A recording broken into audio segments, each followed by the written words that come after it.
గణాధిపతయే నమః. ఈరోజు మేము ఒక 10 మంది కలిసి బ్రాహ్మణం ఈ యొక్క అన్నవర క్షేత్రానికి సత్యనారాయణ స్వామి వారి వ్రతంను చేసుకుందామని చెప్పి బయలుదేరి వచ్చాం. మేము తణుకు నుంచి కొంతమంది, విజయవాడ నుంచి కొంతమంది, ఏలూరు నుంచి కొంతమంది వచ్చాం. మేము వచ్చి ఇక్కడ వ్రతం అది పూర్తి చేసుకున్నాక కాస్త బ్రాహ్మణ ఇంట్లో ఎక్కడైనా భోజనం చేస్తే బాగుంటుందనే ఆలోచించగా ఇదివరకు ఒకసారి ఇక్కడికి వచ్చి మేము భోజనం చేసి వెళ్ళాం. ఇలాగా ఇక్కడ అన్నదాన సత్రం ఉందని తెలిసి అక్కడ నాగాభట్ల కామేశ్వరరావు గారు దీనికి అధ్యక్షులు, ఆయనకు ఫోన్ నెంబర్కి మేము ఫోన్ చేస్తే, అయ్యా కాలాతీతం అయిపోయింది ఏమనుకోకుండా కాస్త 10 మంది మేము బ్రాహ్మణం ఇలా వ్రతానికి వచ్చాం కాబట్టి మాకు కాస్త మడిగా భోజనం కావాలంటే, అయ్యో తప్పనిసరిగా మీరు వస్తారు, బ్రాహ్మణుల గురించి ప్రత్యేకించి మీరు ఏర్పాటు చేసాం, ఆలస్యమైనా పర్వాలేదు మీ గురించి ప్రత్యేకించి వండించి పెడతామని చెప్పి ఇప్పుడు సమయం మధ్యాహ్నం 4 గంటలకు కావస్తుంది. అయినప్పటికీ కూడా ఆయన ప్రత్యేకించి మా యందు శ్రద్ధ చూపించి భోజనం వండి చక్కగా మా ఇంట్లో భోజనం ఏ విధంగా అయితే శుచిగా శుభ్రంగా చేసుకుంటాం అదేవిధంగా మా అందరినీ కూడా చక్కగా చూసి మా అందరికీ కూడా చక్కటి భోజన సదుపాయం ఏర్పాటు చేసి మా అందరికీ కూడా చక్కగా కడుపు నిండే విధంగా మమ్మల్ని అందరినీ కూడా చూశారు. అదేవిధంగా 50 మంది బ్రాహ్మణులు కూడా ఇక్కడికి అన్నవరం కనుక వచ్చినట్లయితే వ్రతం అది కూడా పూర్తి చేసుకున్న తర్వాత బయట హోటల్స్ అక్కడ తినవలసిన అవసరం లేకుండా ఇక్కడ ఈ కింద మెట్ల దారికి ఎదురుగుండా ఉండేటువంటి సందులో సత్యదేవ నిత్యాన్నదాన బ్రాహ్మణ సత్రం అనేటువంటి సత్రం ఏర్పాటు ఎప్పటి నుంచో 1987 సంవత్సరంలో దీన్ని స్థాపించారట.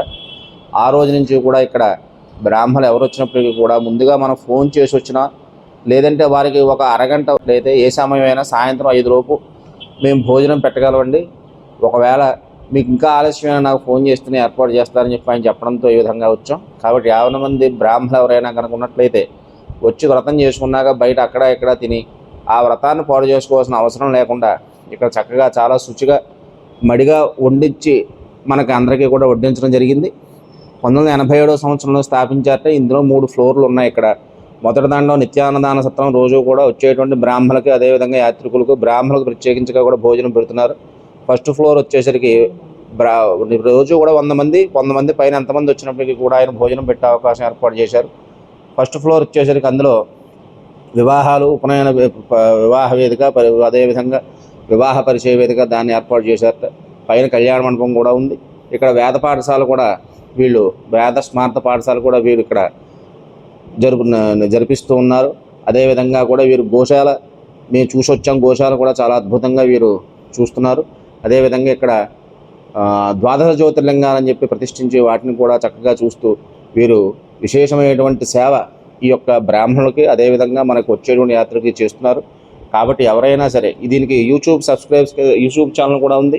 ఈ యూట్యూబ్ ఛానల్ కూడా మనందరం కూడా కనుక సబ్స్క్రైబ్ చేసుకుని అందులో యొక్క మన ఆలోచనలు వాటిని కనుక చెబితే వారు మీ యొక్క సూచనలు చెప్పినప్పటికీ కూడా మేము చూస్తామండి.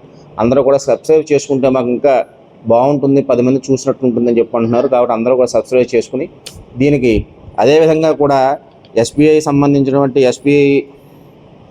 SBI bank account, Andhra bank account కూడా నెంబర్లు అవి ఉన్నాయి. మనం ఎవరైనా సరే విశేషమైనటువంటి విరాళాలు కనుక ఇచ్చేట్లయితే కానీ ఆ అకౌంట్కి కూడా మనం విరాళాలు ఇవ్వచ్చు. 1 లక్ష రూపాయల వరకు విరాళం ఇచ్చినట్టయితే కానీ నిత్యం 5 బ్రాహ్మణులకు భోజనం పెడతారట మన పేరున. అదేవిధంగా 50,000 విరాళం ఇచ్చే నిత్యం 3 మన పేరు మీద భోజనం పెడతారట. 25,000 రూపాయలు కనుక విరాళం ఇచ్చినట్లయితే ప్రతిరోజు 3 బ్రాహ్మణులకు భోజనం పెడతారట. 10,116 కనుక ఇచ్చినట్లయితే ఒక్కరోజు అంటే ఒక సంవత్సరంలో ఒక్కరోజు 100 మంది బ్రాహ్మణులకు మన పేరును భోజనం పెడతారట. 5,116 రూపాయలు ఇచ్చినట్లయితే కనుక ఒకరోజు 50 మందికి 1,511 రూపాయలు విరాళంగా ఇచ్చినట్లయితే దాత పేరును ఒక్కరోజు మాత్రం అంటే మనం ఏ రోజైతే మనం నిర్ణయించుకుంటామో ఆ రోజు ఒక 25 మంది బ్రాహ్మణులకి వీరు భోజనం పెడతారట. కాబట్టి మనందరం కూడా బ్రాహ్మణులుగా పుట్టినందుకు ఇటువంటి సత్కార్యానికి మనందరం కూడా మన ద్రవ్యాన్ని వెచ్చించి మన యొక్క సహాయంతో ఈ యొక్క అన్నదాన ట్రస్ట్ని మరింత అభివృద్ధి చేసి మనందరం కూడా సహకరించి వారి యొక్క ఆలోచనలకి వారి యొక్క ముందడుగు వేయడానికి మనందరం కూడా సహకరించవలసిందిగా కోరుచు అందరూ కూడా వీరి యొక్క నిత్యాన్నదాన ట్రస్ట్కు సంబంధించిన యూట్యూబ్ ఛానల్ సబ్స్క్రైబ్ చేయవలసిందిగా కోరుతూ ఇక్కడ భోజనం చాలా బాగుంది. వచ్చిన వారందరూ కూడా తప్పనిసరిగా ఇక్కడికి వచ్చి భోజనం చేసి వెళ్ళవలసిందిగా కోరుతున్నాను. శుభమస్తు.